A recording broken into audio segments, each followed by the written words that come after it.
পেছনে আজকের আগামী চলতি সময়, বর্তমান সময় কি বলে? বর্তমান সময় তো আমাদের অনেক সীমাবদ্ধতার কথা বলে, আমাদের অনেক ন্যায় অন্যায়ের বিষয়গুলো বলছে, প্রতিনিয়ত বদলে যাওয়ার কথা বলছে, কিন্তু আদৌ বদলে যেতে পারছে কিনা এটা হচ্ছে বিষয় আর কি। এই বইয়ে কি লেখা আছে? এই বইটাতে মূলত আমার প্রকাশিত যে প্রবন্ধগুলা, দৈনিক যুগান্তর, সমকাল, সকালের খবর, জায়াদি সহ বিভিন্ন পত্রিকায় যে কলামগুলোর কন্টিনিউ লিখছি, সেই কলামগুলোর একটা সংকলন। আচ্ছা, এমনিতে আপনি কি করেন?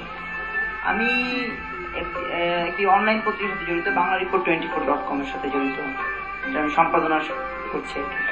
এখন এই বইটি তো আমি তো এখন টান পাচ্ছি, মানে প্রথম বই হিসেবে আমার হাতে যেটা আসলো, এবং আপনার এটা কয় নম্বর বই? এটা আমার 18তম বই। 18তম। আমরা আশা করবো যে এই মেলা আপনার আরো নতুন বই আসলে আমাদের হাতে আসবে, এবং আপনাকে অনেক ধন্যবাদ।